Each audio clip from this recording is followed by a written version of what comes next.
everyone. Thanks for listening to Sex with Emily. On today's show, I'm joined by Nico Tortorella, actor and creator of the Love Bomb podcast and all-around spectacular and sexy human. Our discussion was pretty hot, but we also talked about how we're living in a time of sexual fluidity and experimentation and why that's good for your sexual health. How to create a successful polyamorous relationship that's fulfilling and pleasurable. Nico shares his best tips for going down, and you're going to want to take notes. Plus, I might even have an orgasm during the podcast. Enjoy the show. I know I did.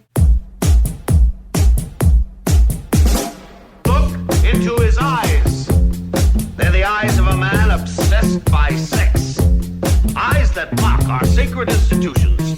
Bedroom eyes, they call them in a bygone day. Hey, Emily, you got a boyfriend? Because my man E here, he just got his heart broken. He thinks you're kind of cute. A girl's got to have her standards. Oh, my. Do women know about shrinkage? Isn't it common knowledge? What do you mean, like laundry? It shrinks? Can we not talk about sex so much? Are you kidding me? Oh my God, it feels so good. Being bad feels pretty good. But you know, Emily's not the kind of girl you just play with.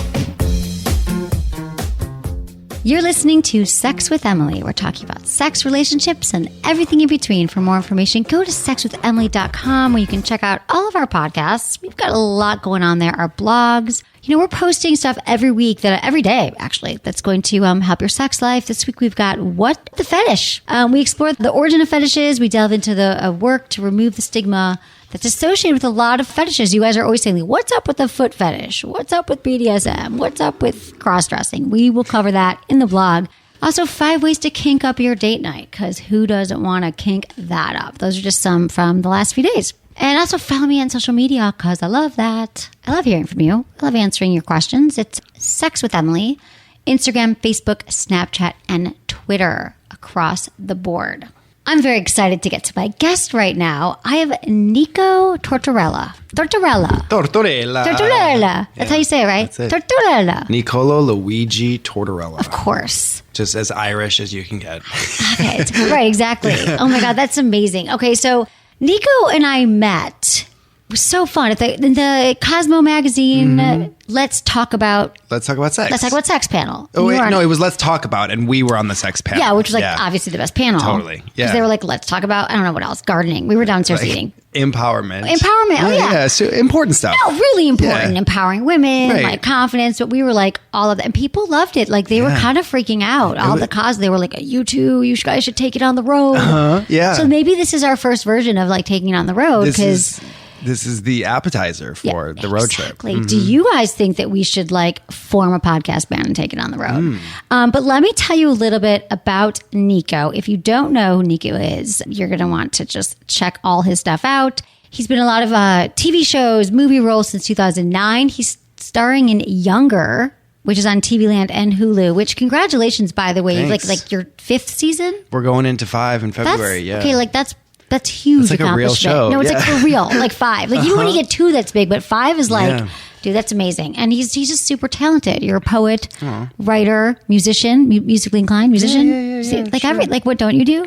What don't I do? Like math on a regular basis? Right. Oh, good. Like we have calculators. We pay people to do math.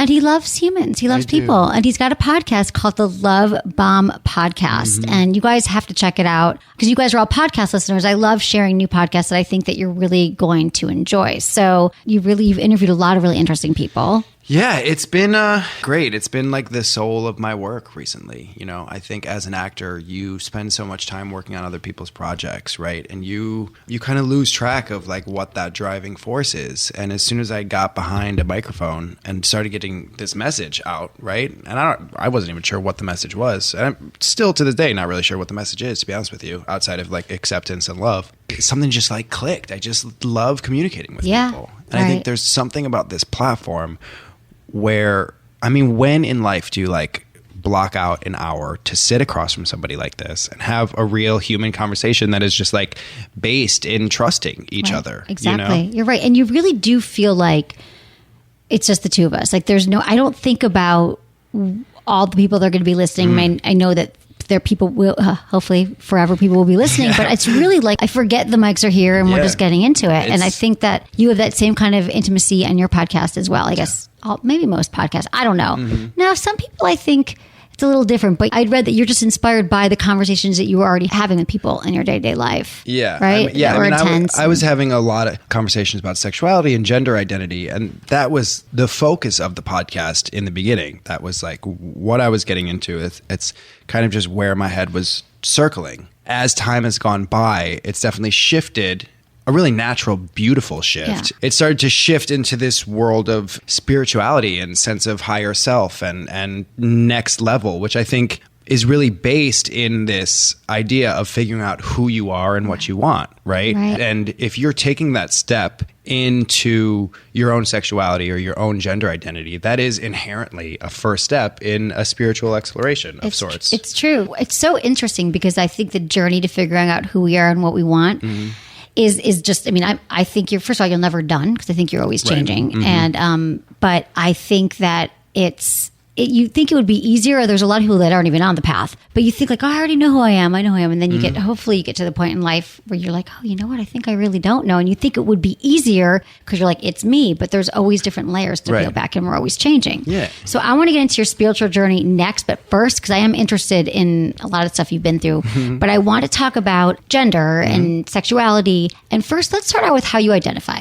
Yeah, I am a human being most of the time.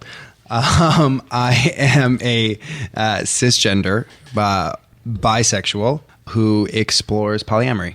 Okay. So I'm going to have you break down a lot of the terms that we're talking about today, because I think it's the wild, wild west of like gender identity right now. I think it's very confusing to people, including myself sometimes. I'm like, wait, cis, I got to stop and think, right? Were you male? Were you female? So cis, I mean, is the gender you're born with. Yeah, cisgender is the opposite of transgender. Right, transgender exactly. is very much so in the zeitgeist right now. Right. Yes, Let's just, opposite of trans. Right. Yes. So you're born as a man. But you don't, do you not say, would you say that you're a man though? You said cisgender. So you said cisgender man. Cisgender, yes. Right. Cisgender male. Male. Bisexual, right. yeah. Okay, bisexual. I didn't say male in there. You didn't, but some people don't want to be identified as either. Right. Male or female. Yeah, I mean, there's 72 different gender options on Facebook right now? Yes. Yeah. If you don't want to be identified as either or, there are a plethora of words that you can choose from. Agender, gender nonconforming, gender non-binary. The list is... And do you know do you understand all of them? I don't understand all of them. And as interested as I am in gender identity, I am also not attached to the idea of like having definition for each gender personally. You know, I like studying it outside of the people that I'm having a conversation with. Like if I meet somebody and they identify as agender, right? And I'm not sure what agender means, that's okay. Like I want to hear it from the person that actually identifies as agender, you know? Because I'm thinking like, and that's where it kind of started on your show. But also it was interesting because watching your segment on The View, which I'm totally cool you had to cancel on our first podcast meeting because you were on The View, which is awesome. And I thought that was so fascinating about how you really, you were mostly, did they bring you on to talk about, how did they pitch it to you? Okay, it was like polyamory, but then it was, okay. No, so here's what happened. So they reached out to me. They were like, we want to do a piece on you and sexual fluidity. And I was like, like, cool. Awesome. Thank you. But like, I'm kind of in a place right now where I'm not into just telling my story. Like I'm super lucky to be in the position that I'm in, to have this platform. And like the reason that I have this platform and the reason that people are listening to me talk about these things have a lot to do with the fact that I am white, cisgender, and hot. Passing, heteronormative. You guys can't see him, but he's very good looking. Attractive, right? Attractive, yes. Right. Okay. So that's great and all, but like I'm tired of telling that story. I think we're living in a time in this political landscape and this climate like that it's just irresponsible to keep telling my story over and over and over again. So I was like, look, The View, amazing. Huge media, huge audience. Let's use this opportunity to tell other people's stories from communities that are marginalized, right? And who don't usually have this platform to talk about their lives. Because I'm a very firm believer that the only way we can understand like all of sexuality and all of gender is if we hear about it from all different walks of life, right? Every single religion, race, color, creed, sexual orientation, like socioeconomic status, everything across the board. It'll just give us a wider view. Right. And I think there was a lot of people sitting at home watching The View because I'm from the Midwest. So are you. You're from Chicago, right? Yeah. What are you from, Wisconsin? Michigan. Michigan, yeah. Yeah, but I think people watching just thinking like, what? Like you were talking to a group of teenagers. Right? They were like 18 to 24. Right. The one was like, she doesn't identify, she's they. She says like when she's talking about her. Yeah, she doesn't prefer feminine pronouns. Right, feminine pronouns. They prefer they, them pronouns. Right. Yes. And I think everyone was just like blown, even the hosts on the show, which I hadn't seen The View in forever, but I watched your clip. I was like, look, we cannot have the bisexual, the sexual fluidity conversation without having a gender conversation. They were like, well, we really want to keep it to sexual fluidity. We really want it to be about the sex and not about the gender. And I was like, that's going to be really difficult to do. It is really difficult, right? Really difficult to do, because when you start talking about being pansexual and being attracted to more than the binary of gender, right? Like, you have to talk about the other genders that exist. Right. And it gets really confusing. And immediately when we were done with the segment, when I was on air, everyone on the panel was like, God, that should have been the whole episode. We should have done the whole episode. Oh, yeah. It was like 6 minutes. I'm like, 6 minutes? Yeah. Or 8 minutes Right. more? They should do an entire week on gender fluidity and sexual fluidity. Well, at least Really. they did a little bit for the View. So that's a place to start. But I know, 100%. I was just so glad to see that. So how would you describe the difference between being like sexually fluid, but then also pansexual? Mm-hmm. I mean, there's so much. Just let's talk about some of the terms that are most common. We're not going to go through all 72 Right. because we've got way more. We've got so much more to talk about. Yeah. But let's talk about the bisexual umbrella for Let's a do second. that. Okay. Yes. So Love that I umbrella. think these words, pansexual, fluidity, there's tons of words Right. that for me, and I'm not speaking for everybody, for Okay. me fall under the bisexual umbrella, the B that we have in the LGBTQ Yes. plus. Okay. And in my generation and in generations younger than me, people are a little like trepidatious to use the term bisexual for whatever reason. It has some sort of negative connotation. It hasn't been the most like positively four-letter True. in the community. It So just true. it just hasn't, and Right. there really hasn't ever been positive representation of it, especially from a dude. not for men at all, right? yeah. For women, they're like, of course, that's great, that's sexy. But for men, that's also just like the fetishizing of women. Exactly. Yeah. So I am all for all the words that fall under the bisexual umbrella. But for me personally, it was just, I made the decision. And at the end of the day, I fall somewhere more under the pansexual idea than the bisexual idea. Because if you think about the So word. let's talk about pansexual then. Yeah, Right. if you think about the word itself, bisexual, get two binary, choices, right. two choices. That's not technically what bisexual is. The word pansexual was born in like the early 90s to fight transphobia that maybe existed in the bi community. And that's not really true. Like, Right. you know, some people just had their fist in the air for trans rights when that wasn't necessarily the case in the bisexual community. But it's a beautiful thing that it was born, right? So pansexual kind of fully encompasses all genders in sexual and romantic So attraction. transgender. Transgender, agender, genderqueer, across the board. It's not about what you have between your legs. It's about what you have in your heart and what you have in your head. So it's kind of like when people say like they're attracted to someone's Souls. sexual energy and their soul. Yeah. Yeah. Totally. And people are like, what? I don't, you know what I mean? But it's kind of true. Okay. So let's talk about you then early on. Wait, hold on. Can I say one Yeah, more thing about this real please. quick? And then for me, No, we got time. for me, the term fluidity Yeah, is a let's talk about- word that I use a lot. And I think it far transcends Sexual sexuality. fluidity you use a lot. Well, just fluidity fluid, by okay. itself, right? And I think that for me, there's never been any sort of representation of somebody that like plays in the spectrum, right? That it doesn't have to be fixed for the rest of your life. You don't have to be one thing for the rest of your life, right? And that's why I use the term fluid. It's ever changing. It's ever evolving. Right. I can shift instinct, you know, water fluid flows. And Exactly. it's just like whatever is taking and whatever's happening is like where I'm going. Right. And do you feel like this is something that the more you talk about it, that there's people who are having light bulbs going on and saying, I never was able to explain what it was? Yeah, totally. of You course. must be hearing from so many people like who email to your show or get in touch with you that they're like, oh, now I kind of get it. And it's okay. Yeah. Right now, we're just trying to get people to understand what transgender is. Maybe there's another bathroom. Maybe people are finally understanding because they're seeing it in the news. But then there's this whole other way of thinking about sex. I mean, I think it's great that you really have been a role model. Thanks. And like, there's so much more work to do. You know Yeah, what I I mean? know. This is like just the beginning. And I live in this little bubble in New York, right? Where all of my friends are queer and this is all we talk about all the time. And like, I forget that there are people that don't even understand I know. the basic vocabulary of the community, right? Or don't even want to. It blows my mind. Right. Do Like, you get- I'll go to the middle of America and be like, oh, fuck, yes, Right. you Exactly. people exist. Right, exactly. Right. We go back home to visit our families. Like, what? But you're right. I was in San Francisco for 20 years before here. So like that was like I get it. So let's talk about queer though too. Yeah. Real quickly. So queer is kind of how would you define queer? The queer community. People are like, to me, they're like, can I say queer? It's almost like when you're black, you can say the certain derogatory terms, but when you're queer, like, could I say he's queer? You know what I mean? It still feels to some people like it is sort of a... Yeah, I mean, queer was a derogatory term for a long time, right? And I think that the community is taking that word back and is really proud of it, but not all of the community. No, exactly. You know what I mean? You're going to piss people off. Yes, like if I post on Twitter something about being queer, I'll have like white, gay, cis men attack me for using the word queer. Like, that doesn't fucking represent me. Like, how dare you use that word? And I'm like, what? I'm not talking about. Oh my God, people should get angry about the amount of phobia that exists inside of the community, especially from white cis men, gay men, is like insane. What do you think it is, though? Why are gay men so threatened by you or by bisexuality?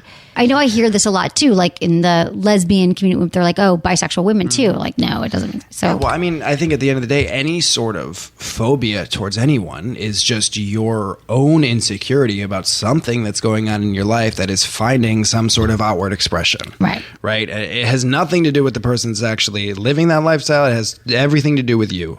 Right. No, that's typically, you're right. If they're writing something angry comments, you triggered something in them. It's like a mirror into their own stuff. For a gay man attacking a bisexual or a queer person, is it the fact that they have more than one option that is like a threat to them, or they're jealous of that? Like honestly, I don't know. I think it's all a case by case scenario. Yeah, you're just like about love. Like, you're not. Yeah.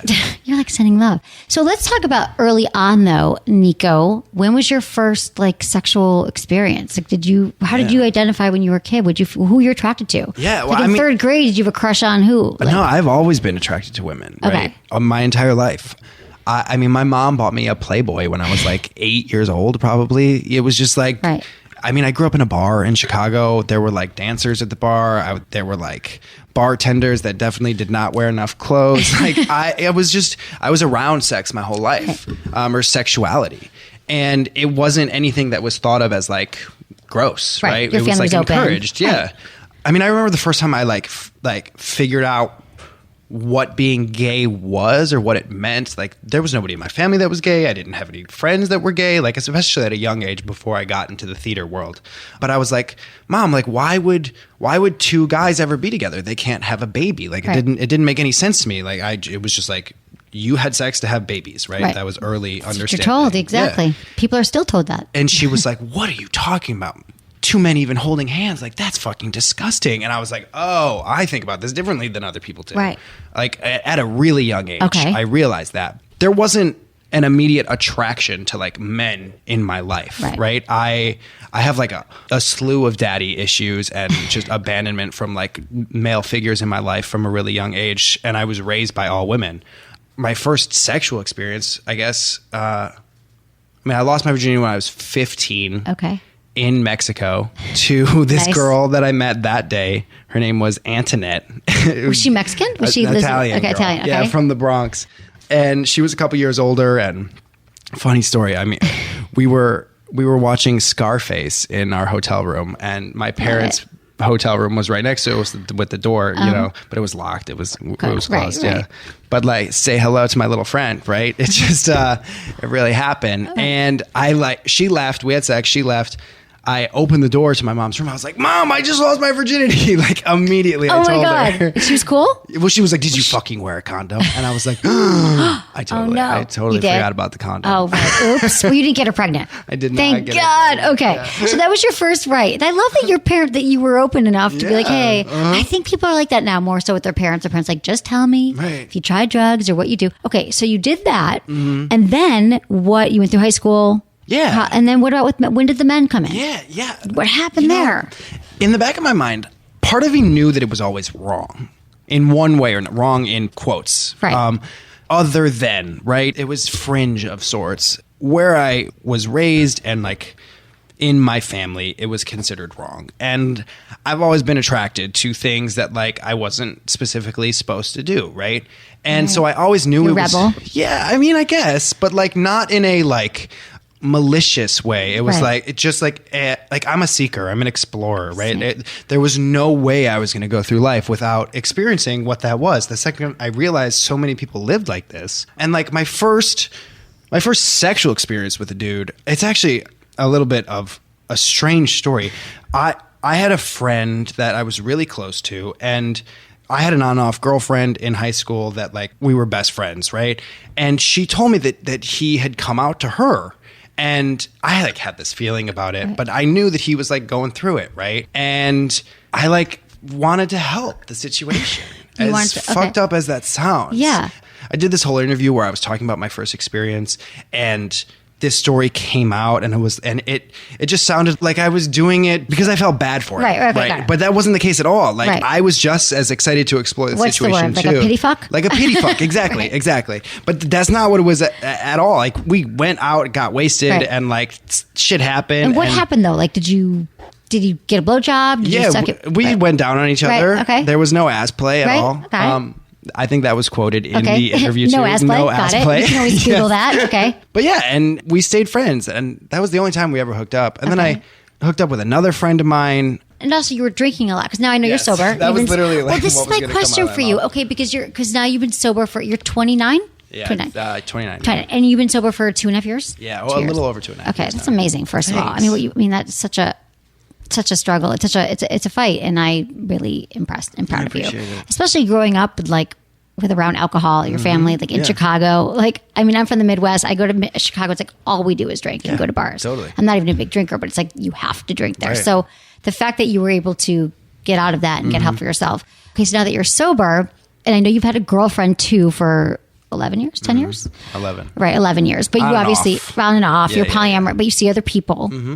Is it more like when you're out in the world now then? So now that you're, not when you're sober too, because I know like drunk sex, sober sex, very different. So how are you still with men though, as much as you're with... Yeah, for sure. I think it's a pretty even split. Okay. I think for, I don't know, the 9 years that I was really drinking, there were a lot of relationships with men and women that like seem really foggy to me, Right. That like, I don't think I was treating myself well, so I wasn't treating anyone in my life well. I think that I'm a firm believer that you will love other people the same way that you love yourself. And I like wasn't really loving myself that much. And the second I got sober, I started taking my life seriously and like started taking relationships seriously too, right?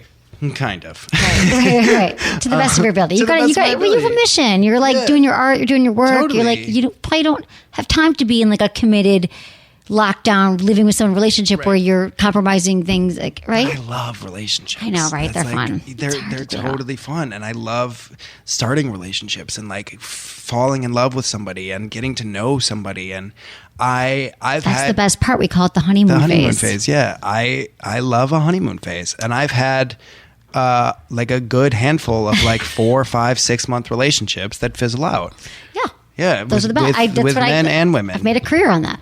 Have you? I used to, well, yeah. Now I barely do. I mean, for years I was like, why can't we just keep doing this? Right. It's like you always get to eat the frosting, dessert all the time. Yeah, but So you did- but like at the end of the day, I've hurt a lot of people, and Right.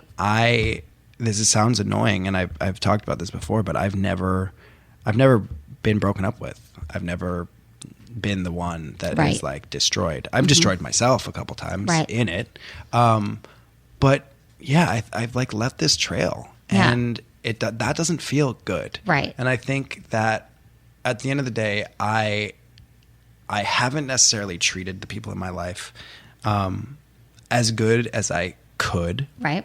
but I'm trying to be better. You're learning. right? And I think that where that might come in is, and I did the same thing. I'm telling you, I left so many, I never have been broken up with. I'm trying to think if I have now. Now it's a little different but back, I'd say I was a serial monogamist, but that would happen and I would break up with them.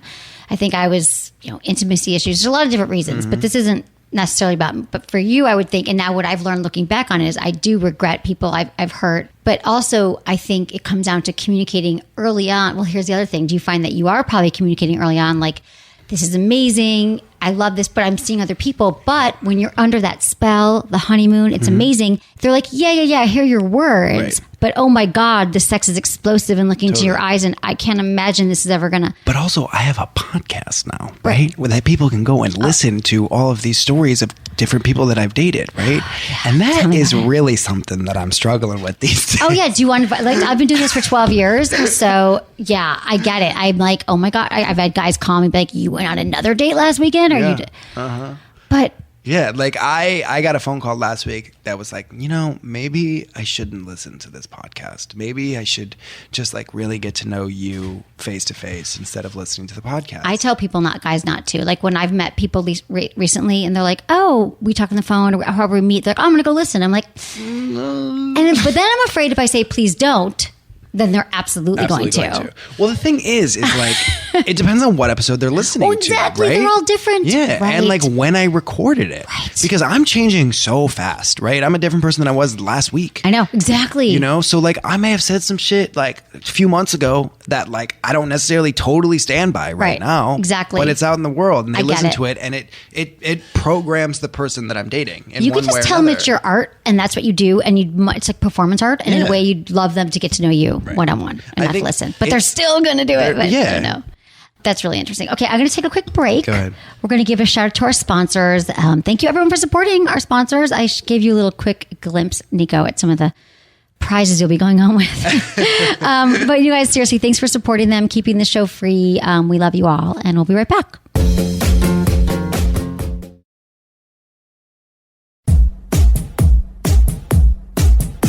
So where were we? Oh, dating. Right. Yes. It's hard with the podcast. People always say to me, like, are guys intimidated you or are people intimidated because of what you're saying or you're the expert? It's like, you know what? I could think about all those things. Or maybe they're just dating me for another reason because they think I'll teach them something, or who knows. But I feel like I'm a pretty good judge of character and I would know once I met them what their intentions were. Right. And then I realized I'm even taking more time than I would have in the past, maybe, like just jumping in bed with someone. Not that I wouldn't do that, but I'm just saying I feel like I'm a better, like I can kind of tell their intentions, but it's still going to happen because it's all out there. Totally. And like I'm talking about being polyamorous all over the place right now too, And like I think I realized that the people coming into my life either see that in one way or another. Like, I don't know. I mean, I can't imagine somebody that's coming into my life like doesn't fucking Google me. Well, if you Google you, okay. So here's all your articles right here, right? You guys gotta Google them right now because you gotta check them out. It's like younger star reveals he's sexually fluid. Here's another title. This is what a queer family looks like. Well, that's a really important one. That one because Bethany and I are on the cover of the Advocate. Yeah, that's a beautiful piece. We're the first ever male-female couple to ever be on the cover of The Advocate since it started, which is wild. No, that's amazing. But we got a lot of shit for that cover. From who? From the gay community. Yeah, we're two white people who look and pass as a heterosexual couple who are talking about being queer. It's a problem for a lot of people. Right, it is. But I love that you're breaking down all these barriers. I really do. So mostly for you right now, it's not like you're so concerned. Other people, you have to define maybe what you're into to other people. But for you now with relationships, it's really more about being polyamorous. And how would you define, like, your primary partner, I guess, would be Bethany. Bethany, yeah. Right? For sure. And so... and we only, we've had sex twice in the last, 2 years. Okay. So we're, not really sleeping together all the time. Right. So you're more like, what do they call it now? Single poly? Or, poly single when you're single, but you're dating a lot of people? Well, I'm not even dating a lot of people. I'm actually, Or sex. What are you doing? Yeah. I mean, no, to be honest with you, I'm actually pretty monogamous in my idea of polyamory. Explain that one. Yeah. Monogamy, polyamory. Yeah. Okay. I will meet somebody new and I will give most or all of myself to that new person from the get-go to really get to know that person. And I think especially on a physical level, I can't have sex with more than one person at a time, or I haven't been able to in the past. If I'm sharing with somebody, that is what I'm working on right now. Right. And that I'm giving so much of myself to it that there's not actual space to sleep with him on Thursday night, sleep with her on Friday night. I just can't do it. I get it. Because that's the thing about polyamory is that there are a lot of people I know in that world. They're like, oh yeah, it literally is Monday nights with this person, Thursday nights with this person. And that's beautiful. Yeah. I'm but you so get to into define it. But for you, it's more like 4 to 6 months with this person, 4 to 6 months with the next person. But yeah, and if you build the stable groundwork with a new person in your life, and then you decide to open it up and start seeing other people, I think that can be beautiful. Yeah. But I don't think you can jump into a new relationship and be like, yeah, we're both going to sleep with other people for the next couple months and good luck. I have the same issue. So that's what I've always been kind of considering. I guess I have been, I don't really label it, but polyamorous in my past. Mm-hmm. And I guess maybe now I'm dating and sleeping with people. So see, there you go. Now I'm going to get in trouble. Oh yeah, I was just sleeping with. But I think that, that it is but when I meet someone and I actually like them, it is hard for me to be like, wait, I can't help it. I get attached. I'm like, I think that you do need to build that foundation first and then be like, okay, maybe we should open it up. Because otherwise then you're just, which is fine as well, you're just sleeping with several different people, but you're not going to go any deeper with somebody. I think if that's what's happening, it's harder, at least for me, to not have that intimacy. But maybe like that is what I should do, actually. Like maybe I don't need to get that deep. I know. In the Well, beginning. that's such an intensity that you have, right? Yeah. But well, that's what I was going to ask you. So, right, are you doing it because it helps you feel safer? Safe. You like, you know, you want them to make sure they really like you and get you. You want to feel understood. I want to hold somebody's hand and like have fireworks explode, right? And like that doesn't happen unless you know that person. Right. You've never had it happen. Well, you know them how? Like where they grew up and then their mom's name? Like intimately know that person. Right. Okay. Energetically, like share on a level that I think can only happen when you give yourself totally to that person for a certain amount of time. Right. See, and I understand what you're saying, but I've also had experiences, and again, this is not for everybody, where I can get really close with someone quickly, like, because I'm not like a bullshit person. So I think I'm pretty much the same wherever I go. Like if you talk to me on this podcast or we met out on the street, like I'm pretty much I have no secrets. You guys know everything. And so I feel like and I'm not like a small talker. So if I meet someone, I can connect with people like really pretty easily. I can tell. And yeah, I'm like, oh my God. So I feel like I can kind of go there, and that a lot of people think they might interpret that as, wow, this is really could be something where I'm like, not that I don't feel with everybody, but I can do it. Can I and ask it you a might, question? Yes. Do people fall in love with you really fast? More than you fall in love with them? Yes. Yes. Yes. Okay. That's historically is what's happened. Me too. Yeah. Same with you. Right. Yeah, for sure. And that feels good though too, right? It feels great. Right. Yes, it feels great until it doesn't. Until you feel like you're fucking drowning. Right? And I think what I'm really working on right now is understanding like how much love and affection I can actually receive, not necessarily how much love and affection I can give. Right. And I think that's been my struggle recently. Is it easier for you to give it or to receive it? Well, what are we talking about here? I don't know anything. So, No. Yeah, I think it's much easier for me to give than it is to receive.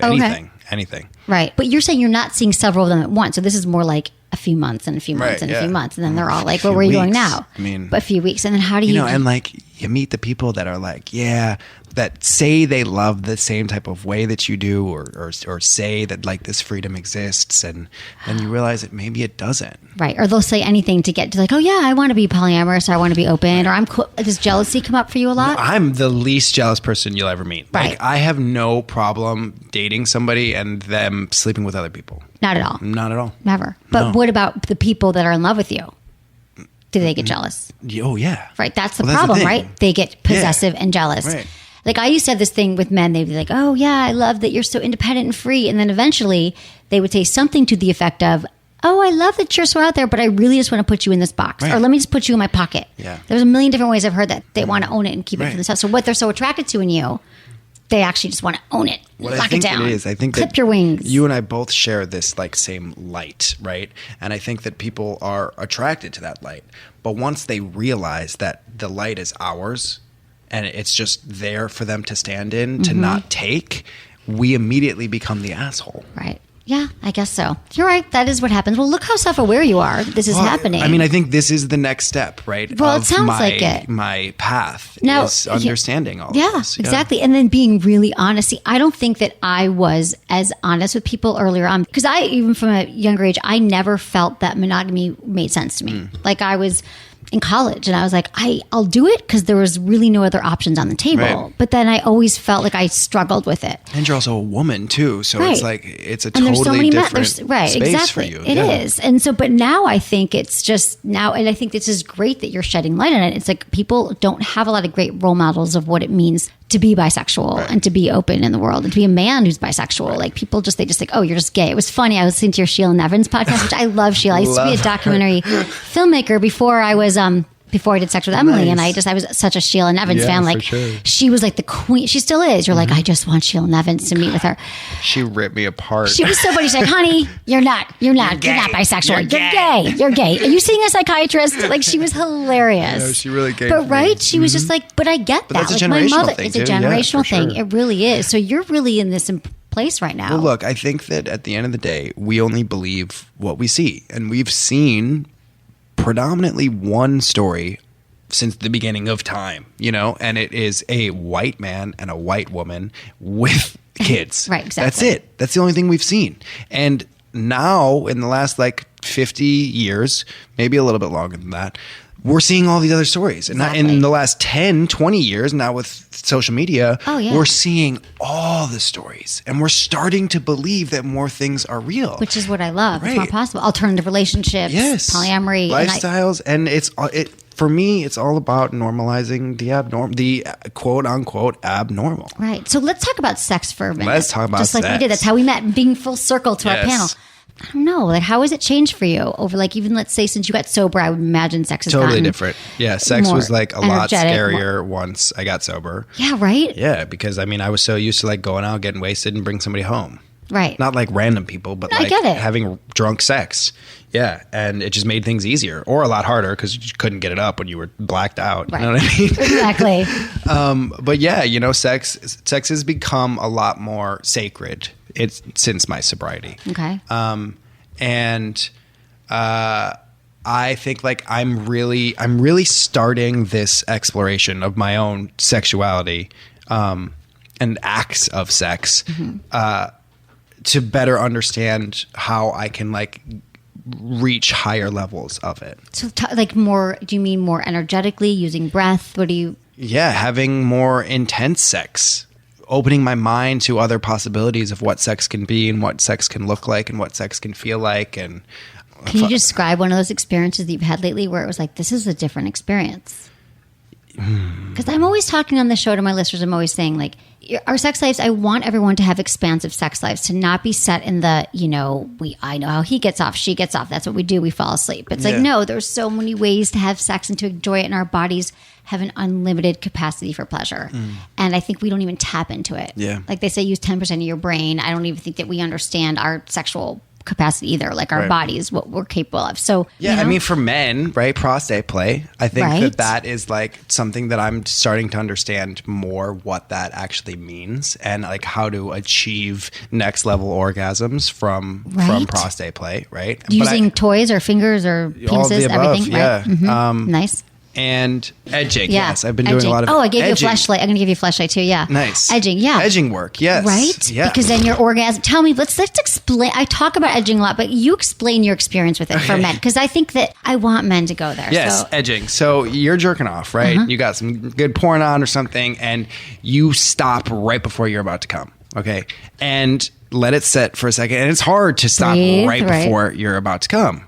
Okay, there's like a quarter of a second that exists in that space, and you got to let it breathe for a second, right? You not touch it, because if you touch it, it's going to go, and kind of start back again slow and get back up to that point and see how many times in a row you can go and do that before you come. And it's all about controlling different muscles, right? And the longer you wait, the better the orgasm will be. Right. And the more you will come too. Right. Like you're just building up this like shot. Right. And it's it's energy. just, yeah, totally. And just like actual cum itself. Right. Guys love that. A lot of cum. Just shoot it across the room. So much cum. Right, exactly. So it's more intense. Right. I like that. You're doing that on your own practice? I was just going to say, and you can do it with other people too. Exactly, right? It's so fun. Yeah, and it's like ejacular control. Yeah. Female edging, that's a thing? Yeah, it kind of is a thing. Yeah, definitely. It is a thing. What do we call it for women? I mean, like, it's not really edging, but it's more like delaying I think it's the same thing as building up your energy. Here's the thing about for women, which it's more of an advanced practice, because I think a lot of women are just like happy when they have an orgasm. It's harder for women, right? Yeah. It's more elusive. Like one thing happens and the disappearing orgasm. But I think it's great to practice like when you're masturbating, when you know you're going to get there, and it's the same thing, and you stop and then you build it up again, and then it's much more, explosive, amazing. And then you can start to have full body orgasms. Sometimes when you just hold, I know a lot of men who've done that kind of practice where they just actually don't even ejaculate. Right. Like, just right, hold you're on holding to the that body. So that's what I was wondering if you were. talking about. There's definitely some Tantra work in my future. Yeah, same. I haven't tapped into it quite yet, but I know that it is something that I will study at some point soon. Yeah. For sure. Do you remember American Pie? Do you remember that one character that was like working on his Tantra for basically the entire movie? Yeah. And he was like standing by a tree or jerking off or something. You know what I'm talking about, right? What was that character's name? Shitbrick. Yeah, exactly. Exactly. I love it. Yeah. Well, also, for me, I'm also like really at a point in my life where I'm understanding what the difference, and if there is one, really, between having sex with a man and a woman, Well, that was and someone in between the two, right? And I think I'm opening myself up more to doing the work on understanding where those differences lie right now. What would you say are the differences between having sex with a man and a woman? I mean, like on a basic level, it's just most of the time easier having sex with a woman because you don't have to like prepare everything else. You know what I mean? Right, like, right. you know, mean like empty, like right. Yeah. Right. Clean up. And it's just a different hole, right? Right, It's a right, different, exactly. it's a different hole. And a vagina, you know, it naturally lubes. It's like, it's just, we're good to go. It's smooth sailing for the most part. And it can be that way with a dude, just like you have to get to that point. And just energetically, it's totally different, right? Like, granted, there are men that I've slept with that are extremely feminine, right? That is much more like having sex with a woman than it is having sex with a man. There are women that I've slept with that are extremely masculine, that like definitely dominate the entire experience, and it's like a lot more primal, more like having gay sex. Right. And I've had sex with trans people that just, fuck it all up, and you're all confused on what's going on. It must be. So you've had sex with trans women? Yeah, I have not had sex with a trans man. Right. I would love to have sex with a trans man at some point. That should not be hard for you to find, right? Right, but I'm not who's like got trying time? to You're so busy. but I'm also like not like being like, oh, hey, trans man, you want to have sex? Like that's like I want to like fall in love with a trans man at some point. Right. Really? Yeah. Okay, so you seriously like you have these experiences where it's kind of like when you're out in the world, it's a blank slate. Like you're just sort of like who am I attracted to in this moment? You're not like going through your phone going, I gotta get laid tonight. Tonight I want to be with a less dominant female, right? It's just sort of energy. It's the energy. And that's I've never gone through my phone and like been like, who am I going to have sex with I get tonight? it. I'm just thinking like of what you're. I gauge what I'm into based on the porn that I'm watching. Oh, okay. What porn are you watching right now? Well, I mean, I watch everything. Like, right, what porn? Tell me. The last couple days, I've been watching straight porn. Straight porn, okay. Yes, but I mean, I've watched every type of porn that exists. Do you always watch porn when you masturbate? Not always. Right. Yeah. So you're going off, I got it, so you're at a straight thing, so then it's in your mind. Right. So the porn is dictating your sexual behavior, your sexual...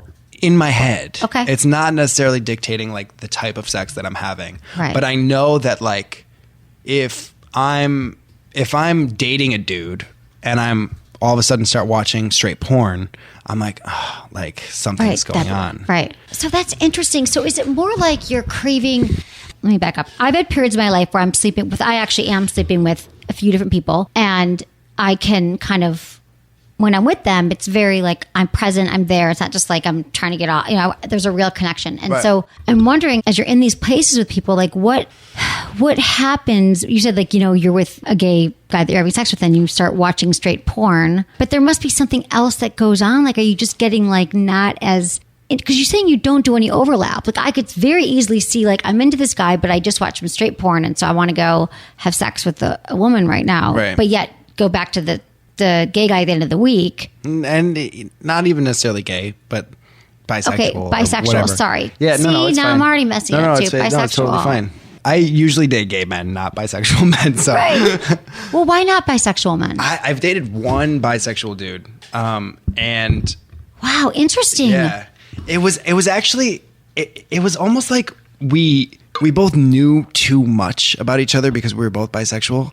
It was I don't know, there was something about it that it was like we have to go spread this message instead of like giving it to each other type of thing. Okay. And that could have nothing to do with the fact that we were bisexual, it was just that we were similar people. But I don't know, I've only dated one other bisexual dude. All right, interesting. Yeah. Because I feel like that there is people still don't get even. They're like, oh, he's just gay or he's not, like we said earlier. So do you have a type, though, within each one of these?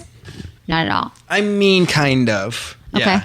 Who won't you date? Is there any traits that's like a turn off for you, let's say?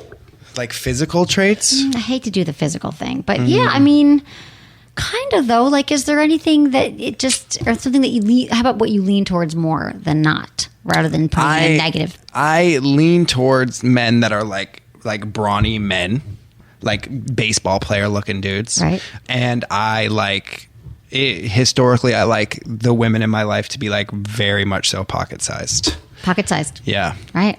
Cool. Yeah, baby. Yeah. Okay. Love to know that. That's great.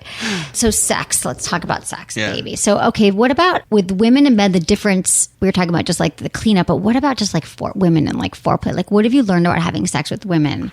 Well, as far as like, there's a softness about having sex with women that I'm really into. And there is just even like their skin, right? Like, I am as attracted to like beautiful, supple, soft skin as I am to like a hairy fucking leg. Like, it's interesting. It's so interesting that your mind goes in all these different it's totally things. interesting. You're so open. And like a soft face and like small lips compared to like a big dude's face with a big fucking beard. Like, I can get down with both. Right. And it really is just kind of wherever you're at in that life. That's just so fascinating. Is there anything that you've learned about women? I get it, you're with so many different kinds of women, but if you had to say there's like these certain things about women that is kind of a universal truth, even though we're all different. Is there anything that you're like, it seems like women all, or this works for a lot of women, like they really like it when I... We're talking sexually, or we're talking... sexually. I mean, like, I love eating pussy. Awesome. And I think all women love that. Yeah, many do. And I believe, I believe that many women do, and that for women, there's some women who really don't. Like, they're super sensitive and like just doesn't feel good. But there's a couple girls that I've dated that have totally been not into it, and they actually like... They weren't into it, or you weren't? No, they weren't into it at all. And this was years ago. Okay. But like the sex actually didn't work at all because of it. Right. Because it was like they were so unattached to their own bodies that like sex past it didn't even work. That's what I think. I think that there's a lot of women who don't yet know that they could love oral sex because of perhaps some shame around their body, or, you know, there's something more intimate about eating a pussy than there is having sex with a woman. I think so too. Yeah. But I love that you love it, because there's a lot of men who I think they just do it to get, it's a means to an end. No. And they I love it. I could do it for hours. Wow, that's amazing. That's a great skill. That's the ultimate, I think. Yeah. Really. So there's something about the tongues in my family too. On my dad's side of the family, we all have like really strange, large tongues that can do all of these weird things. Like at one point, we're all sitting at dinner, my dad, my two brothers, and I, and we all like started doing these tongues, and we was like, oh, we all can do this. No wonder why you love it. You're well equipped. Yeah. That's a great thing too. So you're like the perfect specimen then for many women. So you like oral sex. Anything that I love giving oral sex tips to my listeners. There's a lot of men listening. What would you say, something that you're like, this is always like... I mean, I just think like slow, wide turns, you know, like with your tongue, slow, wide turns. Okay. Flat tongue, like switch it up. Right. You got to switch it up. You got to switch it up. You got to, you know, just keep changing. As soon as she gets comfortable with something, you got to make it into something else. Right. But always go slow. Don't start with the, I'm going to try everything. Don't start with the try everything. Like, definitely start slow. You can get to the everything if she's really into it. Right. But take your time and like, you know, explore her, and like use your hands and use your face, and like just get all get up into in it. There. I'm getting hard right now just talking about this. I'm getting wet, so that's cool. We're super turned on. That's awesome. I feel like that there are. I don't know how to explain this to a lot of. She's like, "Do you want me to leave?" My producer, yeah, you guys should all leave. But I feel like, there's just a lot of. Can I ask you? Have you ever had an orgasm on air in here? No. Well, how not? How come? Why not? I don't know. The show's called Sex with Emily. I know, right? It's like not. Has anyone ever asked you that on here? People have asked me, like, someone actually very recently said, you realize you should just have a sex on your orgasm on your podcast. I'm like, yeah, but no, I haven't. No, I have never had an orgasm. Right. That would be kind of fun, right? Yeah, totally. It might go in a different direction, though. I just feel like then it's like, I don't know. But you're right. There's been a lot of people who are like, it's Sex with Emily, but it's not about Sex with Emily. Wow. Something on the bucket list then. Maybe I should. I don't know. Have you had an orgasm on your podcast? No, but my show's not called Sex with Nico. If my show was called Sex with Nico, I would definitely be having orgasms on my podcast. I'm working on a TV show right now, and developing a TV show, and there's an idea for an episode that's all based in sex therapy, and me hiring a surrogate and having sex with a sex therapist on air. Oh, okay. Yeah. Well, maybe we could do that. Well, yeah. Are you auditioning me? Oh, I mean, if you're up for the job, yeah, we can I don't know. start practicing. I've never had sex on camera. I haven't either. All right. You wait, not even like at home phone camera or anything? No. And I don't even have any naked photos of me out there, really. I'm trying to think if that's true. Yeah, that's true. Yeah, Really? I know. I probably should. I mean, I probably should have naked photos because I don't know. I just never wanted to send You them don't ever away. take a picture of yourself naked? Mm-mm. Not even just for yourself? In your whole I'm life? so busy. God. First of all, I bet you look so good naked. Yeah, I love my body. I have not. I guess I got this I've been doing this show. I thought I don't want to send it to somebody and then it's going to be like Right. out there. Yeah, I'm at the point now where it's like... Well, you're like naked. In a lot of your pictures, naked-ish. Well, but naked-ish, I guess. But your body's amazing. So it's like, you're just always naked. Like the pictures, like take the clothes off, right? I mean, my body is not always amazing. It like may look Same. like it is on Instagram, but that's work, right? Filter. Like, yeah. Those filters are really hard to work. Come on. No, but like I know how to take a picture and have my body look a certain way. I don't know that. I need to learn that. Well, we can have a lesson. Okay, really? Like, because I feel like I just don't know how to stand. I don't know. Yeah. Okay, I'll work on that. Put that on the bucket list as well. Because I have like a few bikini shots on Instagram. People like love, it's like more likes than I've ever gotten. And they were barely like posed. But I'm like, oh, should I just do that? Because it's all about likes. I don't know. What? I'm thinking about it. We got a lot to do. On our yeah. list. Also, I have a podcast coming up too, so I'm going to turn the tables. Oh on yeah, this. you guys, I am doing his podcast shortly after this, so you're gonna have to check both of them out because God knows what is going to happen on that podcast. I just want to know more about you. I know, right? Well, we'll get to that in a minute. See, now this is good that we started. This is like our foreplay, and then you're gonna like, Exactly. Boom, Emily, all about you, Nico. You're awesome. Everyone, check out Nico's podcast, The Love Bomb. Yeah. And all of your thanks social media? Thanks for having me on. This is really fun. Yeah. What's all your social medias? Oh, I actually do have questions for you. Yeah. I have 5 questions Go for ahead. you. 5 questions. But what's your social media real quick? I have it here, but this document My is... Instagram is Nico Tortorella, NicoTortorella. Twitter, I think it's actually getting changed today to be that exact same thing. Okay. I don't have Facebook, don't have Snapchat. We'll put it... It'll be all on our... Instagram's the spot. Yeah. it'll be all on our social medias and our website. I can't even speak. Okay, these are the 5 questions we ask everybody. Ready? Yeah, I got it. Here we go. Okay. Biggest turn on. Confidence. Biggest turn off. Jealousy. Okay. Sexiest part of a man's... Or I'm going to ask you a man or a woman's body. Sexiest part of a man's body is right above his like bush.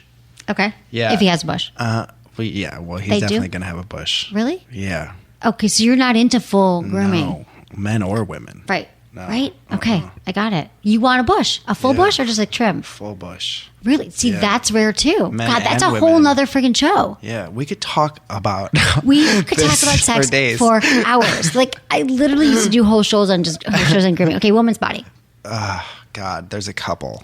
Like side, like rib, side boob situation. Also like right under an ass cheek. Mm-hmm. And like the spot in between her pussy and her asshole. Yeah. Perineum. It's a good one. Okay. What's the one thing you wish you could tell your current and or all future partners about your bodies, your needs? Like, what don't they know? Like, what do you think? I wish they would all just know blank. I'm sensitive Your body sensitive? Or and emotionally. Oh. Yeah, physically and emotionally sensitive. Well, now you've just told them because they're all going to listen. All right. Thank you, Nico. Thank you. This was awesome. This was fun. Thank you to my amazing team. And thank you, everyone, for listening. Was it good for you? Email me, feedback@sexwithemily.com. Woo!